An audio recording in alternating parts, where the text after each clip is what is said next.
He's talking back there. He doesn't hear me.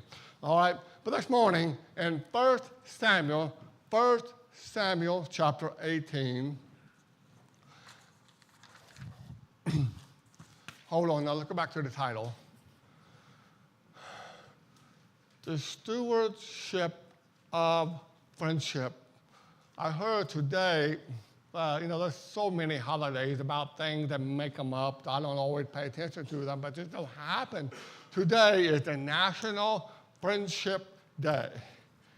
So the Lord, that title with us today. I was already planning to preach it. This morning, my wife called me and said, today is National Friendship Day. Perfect. And so, but here's something. The truth is, most of us have few friends. Let's be honest with yourself. Everyone here calls themselves a friend. If there's my friend, I have 500 friends. I can say I have friends all over the world. You have Facebook friends. Half of those people don't know you. They're nosy.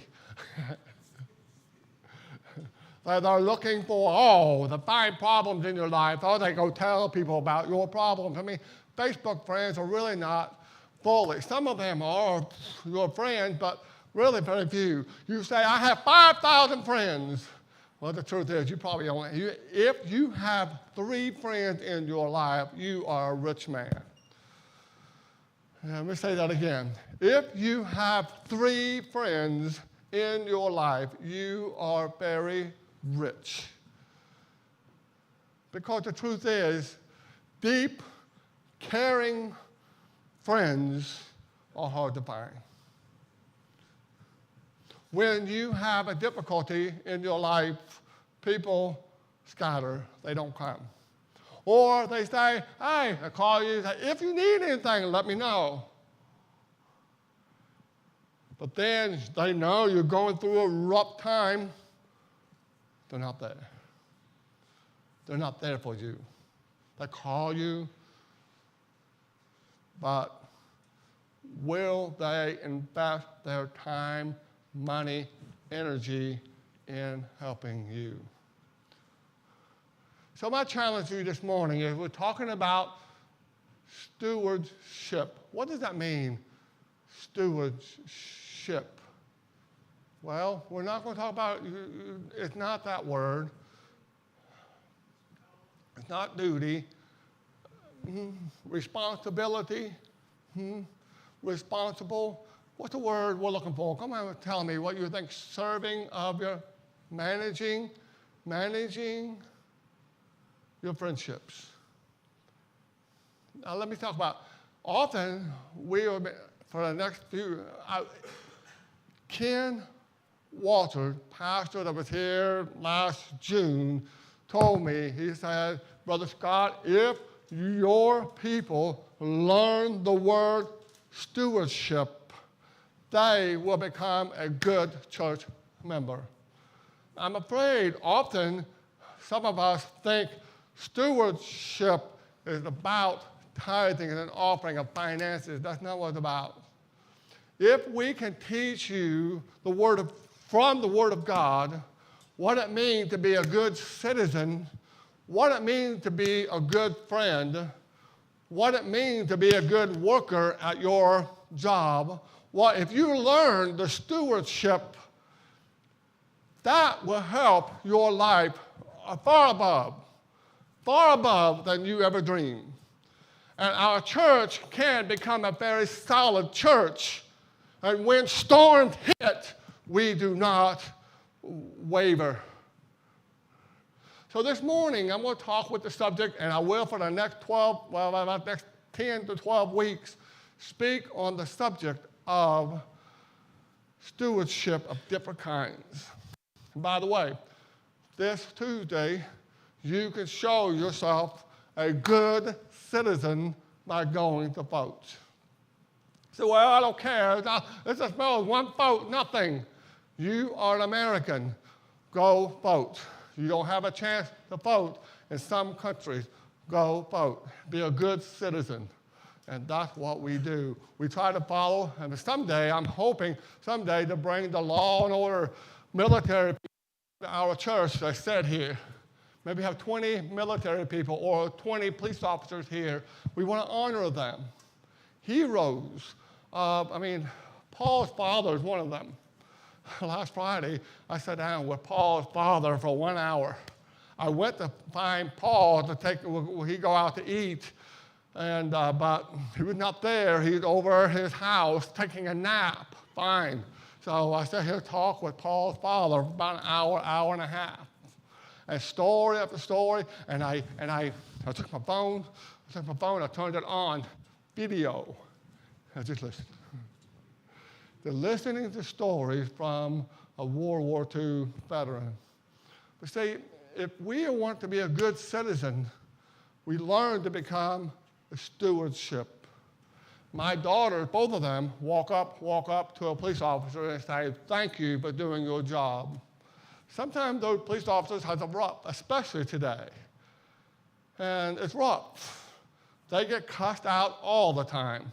Sometimes people spit on their face. But let me tell you something. Without the law and order in our country become anarchy. That means chaos. We have to have law and order.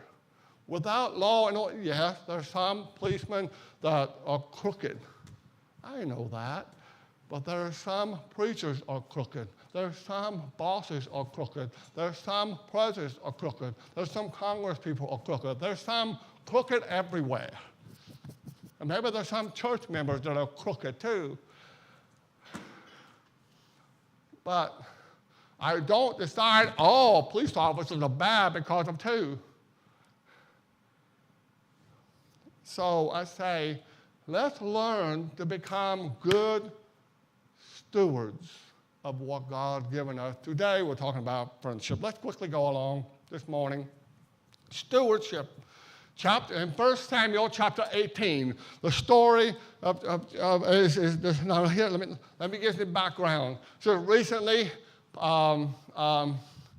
David was a little shepherd boy. And I say little shepherd boy because no one wanted to face the giant called Goliath. They didn't want to face Goliath because he was so afraid. He's about 9 feet tall. And some people say very big, very monstrous. And people say, wow, they were very fearful of him. David, a small shepherd boy, said, I'll go to battle with him. A boy that took care of sheep. And he said, I'll go. He picked up some stones and he threw them, and the Bible said they slew him right into the head. He picked up slew right there, and the giant fell. When the giant fell, the giant fell, and the people of Israel were, whoa! A little boy defeated a giant. Everyone was afraid of that giant. They thought that army will kill us, destroy us. So no one wanted to go. But David agreed with God's help. He went and battled the Goliath, and he won. And after that, he became very popular. He was very popular. All the people, whoa, to David. And David, they all just loved him. The people loved him. It was like a new movie star or a new sports hero, a new wow. Everyone was coming to him. There was one man who was jealous. His name was Saul. King Saul, who was a leader, he said, what about me? What about me? And everyone was coming to David and not to Saul. And Saul had a son by the name of Jonathan.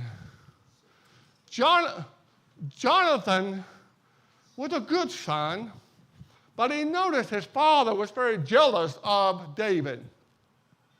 But something attracted Jonathan to David. David had the heart of a courage. Jonathan liked his courage. Jonathan liked David's his dedication. And Jonathan said, wow, I like David's simplicity. David didn't want all the attention. He wasn't looking for the applause. He wasn't looking for that. He was just a simple shepherd boy. But God, the Bible says that God knitted Jonathan's heart, Jonathan's heart to David. But here this morning, let's look in Jonathan. Now the story is done. Goliath's story is done. Now we come over to a love agreement with Jonathan and David. The Bible said in verse 1, and it came to pass when he had made an end to the speaking unto Saul that the soul of Jonathan had knitted with the soul of David, and Jonathan loved him more than his own soul. And verse 2 said, and Saul took him that day, and when he let him go no more home to his father's house. And the Bible said in verse 3, Jonathan and David made a covenant because Jonathan loved him more than his own soul. And the Bible said in verse 4, and Jonathan stripped off his clothes, or stripped off his robe, and stripped it all off his garments, and he took his sword, he took his bow, and he took his girdle, and he just gave it to David. Hold on, boy, be patient with me. At verse 5, and David went whithersoever Saul sent him. Now listen, here's a man who Saul hated David, or jealous of David. He was jealous of David. But David's attitude, you tell me what you want me to do, I'll do it. You tell me what you want me to go, I'll go. You tell me what to say, I'll surrender to tell what you tell me. But still, all the people applaud. They rallied around David. They liked David. They loved David. And then over here, Saul had an envy eye on David. Let me ask you a question.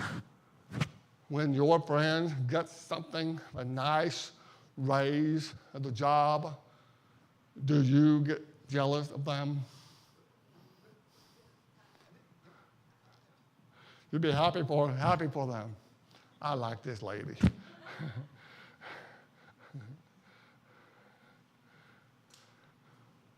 When your friend gets a new car, are you envy of them?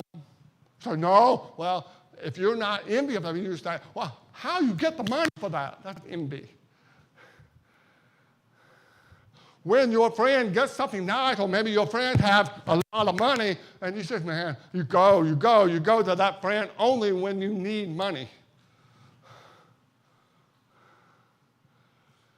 I'm going to talk about that here briefly, but here, David and Jonathan were knitted together.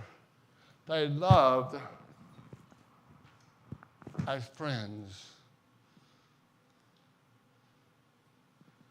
Going down there, thing I want to think about this morning. Real friends are a delight to each other. When I see my friend, I'll share a picture with you later, but I see this man, his name, he's a sergeant in the military, he's retired. One day, me and my family stayed at his house for 1 week, and Brother Leonard Mills, our family, we didn't know him. I stayed at his house because the church, the pastor said, you and your family will go to their house and you will stay at their house for the week. And we, okay. They didn't put it in a hotel, they put it at their house. And he is a member of a church down in Florida. And we went over to his house, a beautiful home. He's a sergeant of the military, had a beautiful home. And ever since then, I would say now 7 years, we have been friends. Often we talk. Last summer, my 2 daughters took a vacation. They said, Mom, Dad, you stay home. You too? They went. That's what they told me. They didn't want, they would graduate high school. They were in college now. They wanted to be friends. I mean, they wanted to be sisters, go off on vacation by themselves. You don't want me to go with you? No, Dad, you stay home. So my daughter, I told him, I'll let you go if you stay at their house. I trust him. I didn't want to put them in a hotel. One time I was holding hands with Jesselyn. Holding hands, walking in Walmart in Florida, at a different city, holding hands, walking in. A young man, about 25, 30 years old, looked at me and said, now I didn't hear him. My daughter heard him. And that guy, old 25, 30, looked at me and said, man, you're lucky. I didn't hear that. I walked on into Walmart. And then we got into Walmart. And my daughter said, Dad, they said, you're lucky. What? We're not dating. That guy thought we were dating, my girlfriend. I'm 58 years old. I'm over 52 at that time. 52 years old, and this young girl, you think, well, I thought myself, that guy thinks we're dating. I said, well, I'm going to find him and punch him out. I'm not going to punch him, but listen, Florida was a lot of, I don't trust the people in Florida sometimes. Strange people go there. Now, I enjoy Florida, don't get me wrong. But see, I said to my daughters, you go to Florida, that's fine with me if you stay at their house. Our hearts were knitted. They love the Lord. They struggled with a lot. His wife almost died from a car wreck. She had, I think, over 25 different bones in her body were broken. Her eyes, if you look at her, you meet her, she's so happy in the Lord. I call them, I hear they're sick. By the way, my 2 daughters, they went down to stay. He never told me they were sick unto death. They were. I didn't know that. Oh, sure, come on, bring your daughters, come to stay in my house. We'll be happy to see them stay at our house. But Leonard was over in the bedroom, sick unto death. He didn't tell me. When we got done, they left 7. They told me, oh, thank you, Brother Crabtree, for letting them come to my house. We enjoyed them. I thought, oh my. I found out they were sick unto death. And really, he almost died while my daughter was there. But he never told me. They are one of the most unselfish people I've ever known.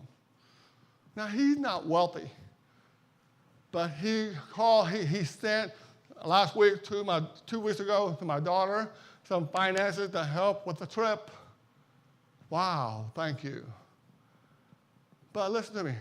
I don't always call him when I need something. That's the problem. I've heard people say that I only hear from so-and-so. I hear from him when they want something. Never do that. They take advantage of your friends. Now, I'll talk about that in a little bit. But go to the next one. Ray Bradley, himself deaf. His son deaf. And his wife is hearing. Now they're living near the Amazon. Ray, you know why I liked him? Oh, man. Paul, a missionary, he was adopted. He could not read. He could not write. He had don't know how to. He did not know how to eat food. He didn't know how to bathe. He didn't know how to do a lot of things. But guess what? Paul, he's deaf. He knows 4 languages now. 4. He's old, I think he's 24, 25. Ray and Anita, they both saw this rotted kid who was very, very wild personality, wild and misbehaving, awful. They got a heart for him. They took him off the streets of Ecuador. They took him off the streets of Ecuador. They brought him home. They set him down, and he take his hands. He didn't know how to eat. Patiently, 1 year, 2 years, 3 years, 4 years, 5 years. Now, since he's a little boy, 5 years old, they adopted him now to 25 years. I saw Ray and Anita. I saw their heart for people. I said, that's the kind of friend I want. I want their friendship because they can help me develop me. They can develop me to the right kind of friends. I don't want a friend who is going to influence me to follow evil. I want a man like that who will tell me and teach me, show me how to be a good friend. When I'm around Ray, I'm always learning from him. Now, he learned from me, and I learned from him. I've helped him, and he's helped me. One of my other friends I don't have a picture of is one of my closer friends now is Chris Radeball. Probably because we call all the time, but probably once a week we call, we text, we talk all the time. He laughs, I laugh. We pick on each other, he picks on me. We just have fun. We mock him, he mocks me. We just have fun. At the same time, we're both very serious about the Lord. And sometimes I have a Bible question, I ask him. Sometimes he has a Bible question, he asks me. We share. He's developing me. A missionary to South Africa. I don't see him every day, but we can see FaceTime or we can text. Friends, they drive, they push us to do better. What kind of friends do you have? Jonathan loved David because they helped encourage each other. By the way, Jonathan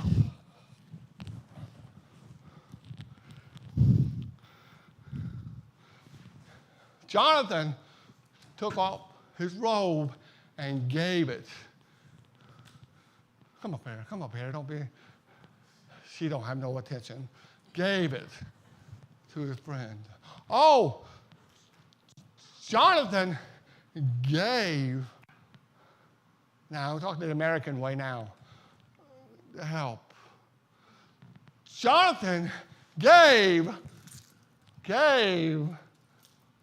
Jonathan, I'm not going to take the shoes off, but take it off and gave. Jonathan didn't, now remember, Jonathan was to say, I'll be your friend if you give me something. No, that's not the right kind of friendships. Now, let me ask you a question. What kind of friends do you have? Jonathan had a good friend. He had a godly friend. David, at that time in his life, loved the Lord. He followed the Lord. He was faithful to the Lord. And whatever the Lord wanted, he submitted. And then there was a Jonathan saw that and said, that's the kind of friendship I want. You know why I said to Ray Bradley? Ray is my friend. I was hearing a lot of deaf interpreters, deaf workers at a deaf conference. They're complaining. We were hearing me. I was watching them from far. They're complaining. Well, my hearing people in the church, they don't understand. They don't understand the deaf way. My hearing pastor don't understand. I was watching that, complaining. And I lost that. I said, what about you? But I love my church in Oklahoma at that time. Me and friends, we became friends. And Ray was hearing it too. He was over there at that time. It's in 1995. We were not friends. I didn't know him. I've never met him. But he said he was listening to it too. And all these people were complaining. They're negative. They're complaining. The problem about the hearing pastor. Don't understand. The hearing pastor. I'm like, man, we're Christian complaining. And I said, I didn't like that. I saw Ray come up, stand in front of the crowd, just sharing a story. He said, let me tell you how good God is. He was optimistic and positive about everything. Let me tell you something. Ray, 100% deaf, going to the Ecuador. Now he's near Amazon, and he gave everything to go. Now, Ray is developing Alzheimer's. But he gave his life over there to those people. I think he plans to die there. Why? He loves the Lord. I said, that's the kind of friend I want. Not just because he gave. No. Put it over there. Can I leave this here? I'll leave it here. No, better not. I'll leave it there, you steal it. No. But building your friendship always takes time. You see, don't just show up with your friend when you need something. Now, Claudia has become my friend. The first time I heard she was here, I heard her background.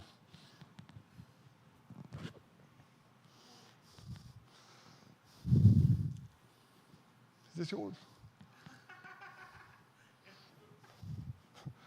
I don't know. Oh, it's mine. I heard. I was a little bit skeptic. A little bit. Hi, well, happy you're here. Now, by the way, she didn't become my friend day one. I became acquainted with her. We learned about her little bit by little. And now I'll go over her house, let's go out to eat. I go over her house, or she'll call me and say, let's go out to eat. We're both.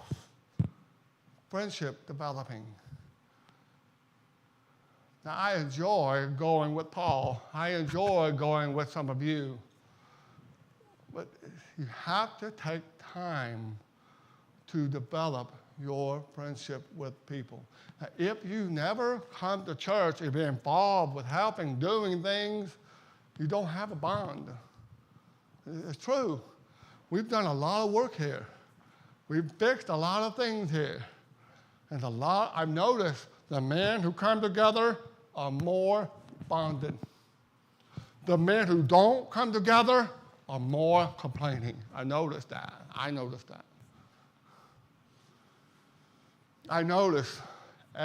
But there's a group of men who come and help, they have fun, they fellowship, they laugh, they talk while they're working, they're developing, they love. The men are probably more stronger together than the ladies. Men are doing a lot together. It calls developing a friendship.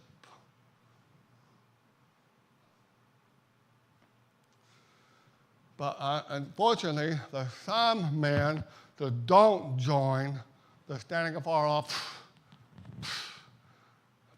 I don't know about you, but I have fun. Now, I recently, last Friday, I picked up the pews out here, going over, dropping off. My heart was hard on me. It's heavy. But it's so nice when you have three men join the same pew, pick it up, and carry it. Time together. Well, don't be a part of a complaining group.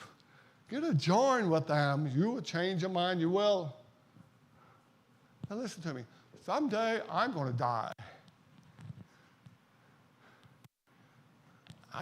We can't take this church with us. This church go on because you men and women come together, spend time together, you grow together, you come together, and then we leave something positive for the next generation. It's so easy for us to be negative, like Saul. I don't want to be a Saul. Now, David could have become friends with Saul, but Saul was just so jealous of him. Saul was so negative of him. Saul saw the popularity of David and said, he's an ego. But David was one of the most humblest men of that time in the Bible.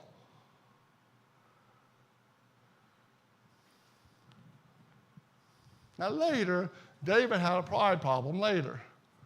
But at that time, David said, whatever we need to do, we are going to conquer that giant.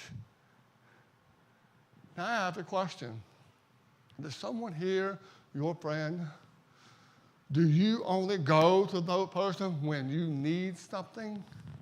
That's not a good time to be a friend. Go and help a friendship when they need. Now, I'll talk about Chet. Chet is always here all the time, and I do tell him, I'll come over your house to help you. I'll come over to your house to help you. I'll come over to your house to help you. Always 100% said, no, I don't need you. That's what he tells me.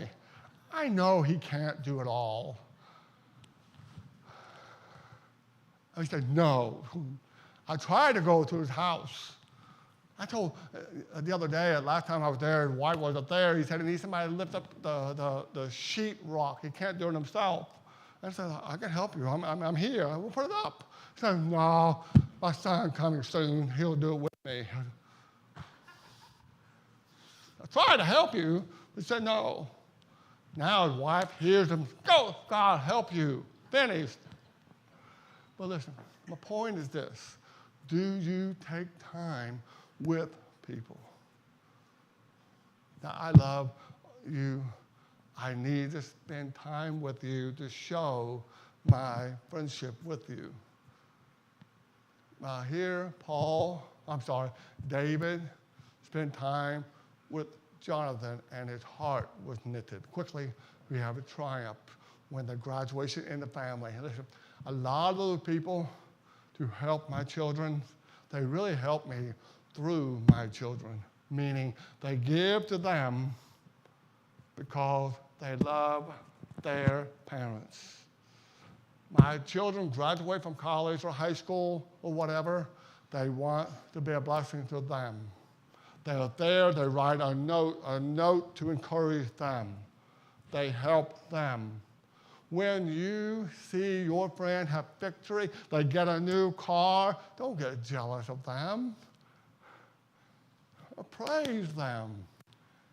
But if one guy gave a car to this person, you didn't give it to me, your boy. You didn't give it to me, your boy. Why not give it to me?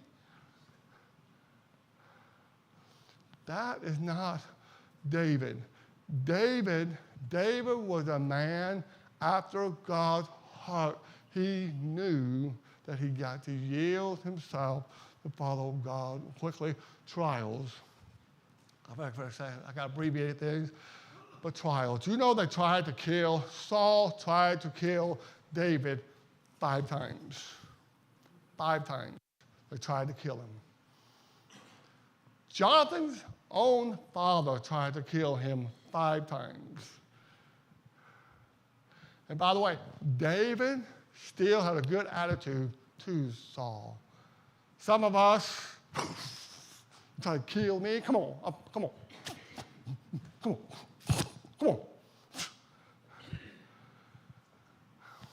But attitude, quickly. quickly. We have to move. I challenge you this morning. Who is your friend? My friend, Sven. I met him in Bible college.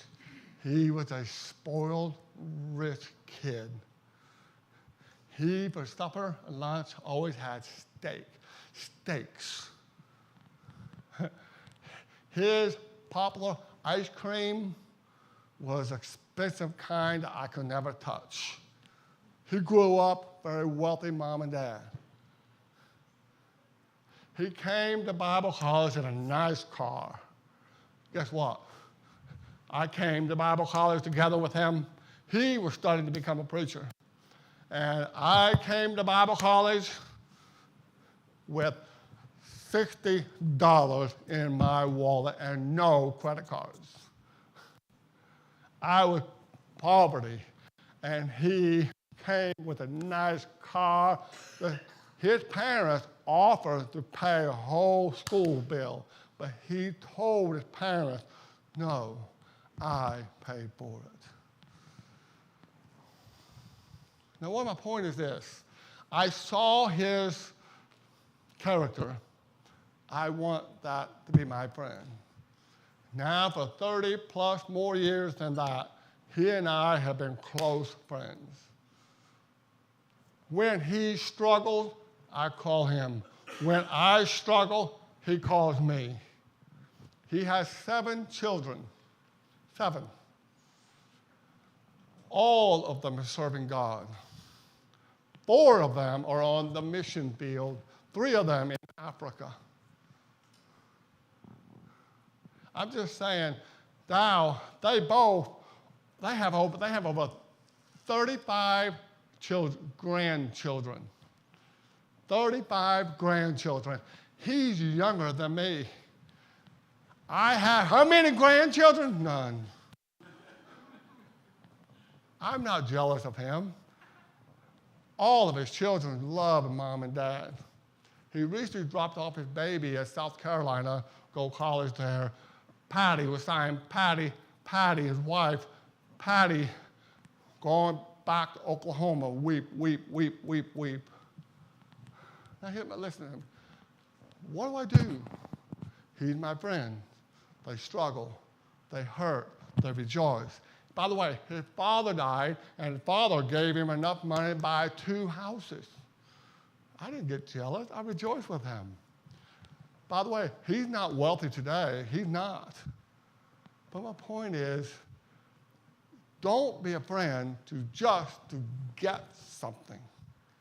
Become a friend, care with people, help people, love people. When they make a mistake, encourage them. Come back to God. Now listen, today is not the greatest message, but I hope you can learn something about friendships. Don't just be a friend when you give. No. And Claudia, I can't help her a lot, but when I see she's sick, she's hurting, I can try to call. You need something? And then I can stand over to help bring her some soup. I can bring her things that she needs. She doesn't need much. She doesn't need it. But I need to do it for me not to be greedy. I'm encouraging you this morning, we close. Become a good friend like Jonathan and David. They're godly friends. If you have a friend that's trying to force you to do wrong, then that person is not your friend. Find friends who draw you to him, not to the world. May God help us this morning. Father, we pray for your hand of learning to teaching us to be friends, to be the right kind of friends. Lord, I ask you this morning, the friendships that will last, friendships that will be loyal, be strong,